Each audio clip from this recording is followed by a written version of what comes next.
They filmed their disgusting activities and sold the videos online, even posting them on adult websites.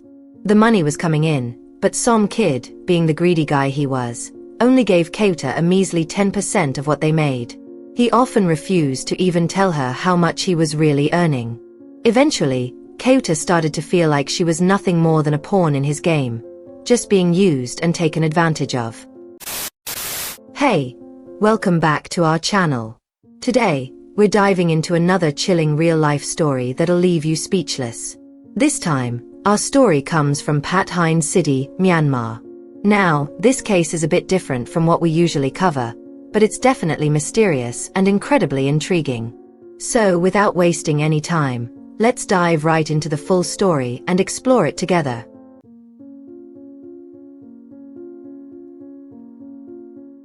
Before we dive into today's story, make sure to like, comment, and subscribe. And don't forget to share it with your friends. The more people we can reach, the better. Alright, let's get into it. This story takes place in Pat Hine, Myanmar, where a woman named Keuta was born in 1975. Her life story is one that'll probably make you shake your head. Growing up, she lost her mother and became an only child, facing a lot of pressure from her father, Mr. Jirawat, who was an alcoholic. He was strict and didn't really show any care for her, so Keuta ended up living with her grandmother until her grandmother passed away in 1996. After that, she went back to live with her father, who made her serve his wealthy friends. She had no choice. She needed money to cover her father's debts and her daily needs. Over the next few years, Keuta ended up working as a comfort woman to survive. Then, in 2002, when she was 27, she met a man who seemed to accept her for who she was. But, of course, her father didn't approve of this relationship, not only because he had been making money off of her for years, but also because the guy was a drunk and worked as a bricklayer. Mr. Jirawat suspected that her boyfriend was just using her for money.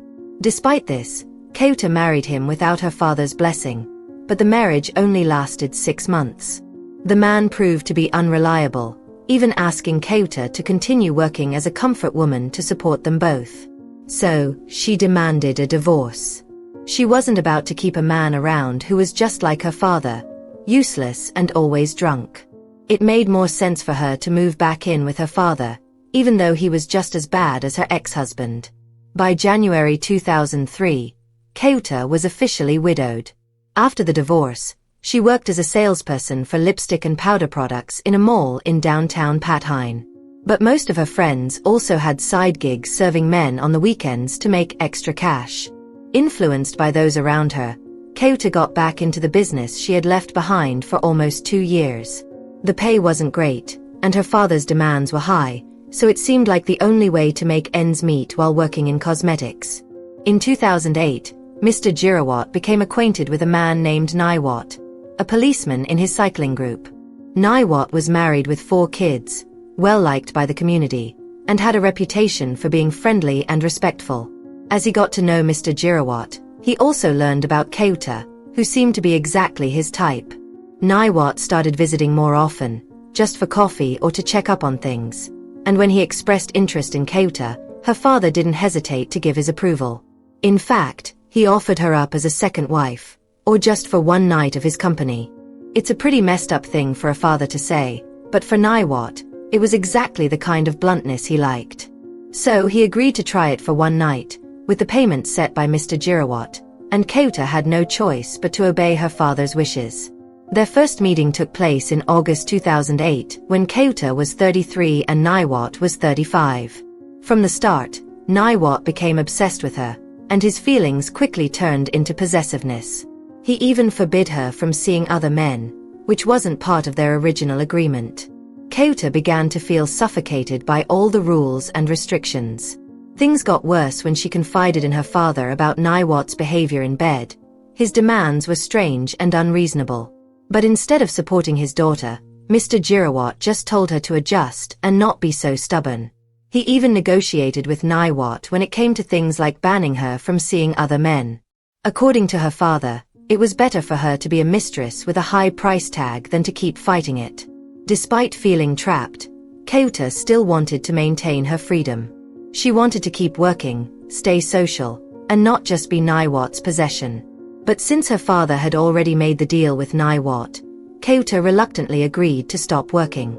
Her father even rented out a separate house where Niwat could come and go as he pleased. Things seemed to take a turn for the better when Niwat started showing affection for Kauta. He even promised he'd leave his wife and kids for her. This gave Kauta hope that maybe, just maybe, she could finally have the life she dreamed of. But that hope quickly faded when Kauta found herself pregnant and gave birth to a son, Fanit, in August 2010. After that, Niwat stopped showing up as often, and when he did, he barely provided any support. Kauta didn't mind too much at first because she was still getting money from him, and as long as Fanit had what he needed, she could manage. But by the time Fanit turned 3, Niwat had completely disappeared. He stopped sending money, stopped responding to calls, and Kauta began sending him angry, threatening messages, even saying she would show up at his house to tell his wife about their affair. Her father, Mr. Jirawat, was also pushing for money, since he needed it to feed his grandchildren. But Niwat refused to help. Fast forward to December 2013. Mr. Jirawat, desperate for money, went to Niwat's house to ask for support for his grandchildren. Niwat, however, was furious. He kicked the old man out and even hit him. A few days later, Niwat showed up at Kauta's place, where she and her son were staying with Mr. Jirawat. He promised that from next month he would send money, but he warned them not to come to his house anymore. If his wife found out, it would ruin his career and reputation in the police force. For a couple of weeks, things seemed to settle down, but by February 2014, Mr. Jirawat was back at Niwat's house, demanding more money. Niwat was at his breaking point, and his wife was starting to grow suspicious of the old man's frequent visits. Then, on the night of February 14, 2014, at around 11 p.m., while Mr. Jirawat was out at a bar, he was attacked by an unknown assailant and killed. Kauta immediately reported the incident to the police, but no investigation was ever conducted. The case was closed without any follow-up.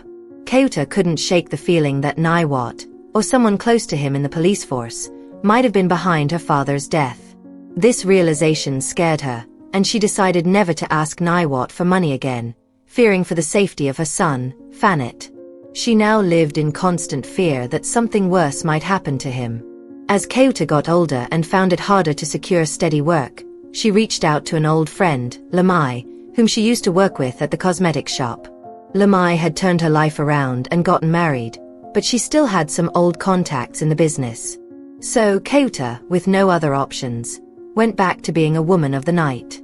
Her son, Fanit, was left in Lamai's care, where he was told his mother worked as a hotel cleaner and came home late at night. People had their suspicions, but Kauta kept her secret, doing whatever she could to make ends meet. By the end of 2018, Kauta entered into a relationship with a man named Som Kid. He was 31, 11 years younger than her, and a former soldier. They both knew each other's flaws, but despite that, Som Kid convinced her to make explicit content together, which they recorded and sold online. They even posted these videos on adult websites, making a lot of money. But, true to his greedy nature, Som Kid gave Kauta only 10% of the earnings and often lied about how much he was actually making. As time went on, Kauta started feeling like she was just being used. She had a son to support, with school fees and food to pay for, and yet she was getting the smallest cut. Arguments over the unfair split of money became common. On Fanit's 9th birthday in 2019, Kauta decided she had had enough. She wanted to stop making this kind of content, not just because of the money situation, but because she didn't want her son to ever find those videos. She felt it was better to go back to being an entertainer where the money went straight into her pocket and there were no lasting digital traces of her past. Som Kid, however, wasn't ready to let her go. He apologized, afraid that he'd lose his financial support, but Kauta stuck to her decision. When she tried to end things, Som Kid began to threaten her. He even said he would harm Fanit if she didn't come back. Eventually, Kauta had enough and reported Som Kid to the police. Coincidentally, the officer who handled her case was Niwat, the same man who had been involved with her years earlier. Niwat warned Som Kid to stay away from Keuta and her son, which scared him off, and he disappeared from their lives. Despite this, the relationship between Keuta and Niwat remained distant and cold. Though Keuta wanted Niwat to visit her son every now and then, she knew it wasn't worth the risk. If his wife found out, things could get dangerous. When the pandemic hit in 2020 and most businesses shut down, it was Lamai and her husband who helped Keuta the most. With the hotel closed and no way to meet clients, Keuta was left struggling. But as things started to recover in 2021, she turned to dating apps to try and improve her financial situation. She needed to repay Lamai for all the help she had given her over the past 2 years, and she also needed to send Fanit back to school. He was 11 now, and his needs were growing. At 45, Keuta was still turning heads. She worked harder than ever, meeting men from noon until late into the night, often returning home at dawn, all for the sake of her son. Despite her age, she was still popular, and the more crowded the scene, the more she seemed to shine. It wasn't glamorous, but it was the only way she could keep going, keep paying her debts, and make sure Fanit had a better future. On October 23, 2021, at around 2 a.m., Keuta met her last customer of the night at the Ibis Hotel. His name was Sufachai, a 22-year-old telecom worker. By this time, Keuta was already feeling pretty drained. Sufachai even considered cancelling their appointment, but she insisted on going ahead, saying she was just tired after helping out at a party. Even though she'd already seen other clients that night, she didn't back out. So, they went ahead with the date. Sufachai seemed like a shy, innocent young guy, but he had a lot more energy than he let on. We don't know the exact details of their time together, but by 4 a.m., Keuta was exhausted and fell asleep. An hour later, Sufachai woke up to a terrifying sight. Keuta was lying on the bathroom floor, surrounded by a pool of blood. Her face was pale, and she wasn't breathing. In a panic, Sufachai tried calling the receptionist, but no one answered, so he started yelling for help. Eventually, the cleaning staff came in and woke up the receptionist. They rushed to check on Keuta and realized something was terribly wrong. An ambulance arrived shortly after and took her to the hospital, but by then, it was too late. She had already passed away. When the investigation unfolded, Sufachai was very clear about his side of the story. He said that he didn't know what had happened to Keuta. He had only met her a week earlier through a dating app, and they had made plans for a paid date. There had been several cancellations before, with Keuta claiming to be busy with office work, though Sufachai suspected she was just tied up with other clients. That night, they finally met. He said that even though Keuta looked a little tired, she was still charming, and her performance was on point. He insisted that he wasn't responsible for her death. The lawyer seemed to be putting in a lot of effort to defend Sufachai, demanding that the exact cause of Keuta's death be thoroughly investigated. The results revealed that there was significant damage to her female organs, which likely caused the heavy bleeding. But it wasn't just that. The doctor also concluded that Keuta had suffered a heart attack shortly after she experienced the pain in the bathroom. While we can't go into all the details, a deeper look into Keuta's phone records uncovered something troubling. From 5 p.m. on Saturday until just after midnight on Sunday, Keuta had served 12 men, some of them at the same time. Sufachai was the 12th client, and she almost cancelled on him because she was so exhausted. According to her friend Lamai, Keuta had also seen 9 other clients just the day before. You can imagine how much money Keuta was making, working non-stop to keep up with the demand. The medical exam revealed that there were no underlying conditions that could explain the trauma to her body. It was likely a combination of things: the physical strain of serving so many men, possibly even some clients with more physical demands, and the sheer exhaustion that followed. The investigation concluded that it was probably the stress, shock, and lack of rest that caused her heart to fail. In the end, the police determined that a heart attack triggered by physical strain was the most likely cause of Keuta's death. On March 28, 2022, the prosecutors and judges made their final decision. They dropped all charges against Sufachai. It was determined that there was no evidence linking him directly to Keuta's death. The official cause was ruled as a natural death, a heart attack that happened while she was with him. There were no signs of external injury, No bruises or cuts, nothing suspicious. It was simply an internal health issue. With that, Sufachai was set free. As for Kota's son, Fanit, he was taken in by Lamai and her husband. They treated him like their own child, and Fanit grew up believing that his mother had died in a work-related accident. Some of Kota's relatives even suggested that Fanit should be sent to live with his biological father, Niwat. But Lamai refused. Kota had always said that Niwat had never acknowledged Fanit as his son, afraid his wife would find out and ruin his reputation. It seemed that Niwat never wanted to claim him, leaving Lamai and her husband to step in as parents. There were whispers, though, of another story. Some said that Sufachai had been hired by Niwat or his wife to stage the date and, in the process, cause Kota's death. But there was never any concrete evidence to support that theory, and the case was never reopened for further investigation.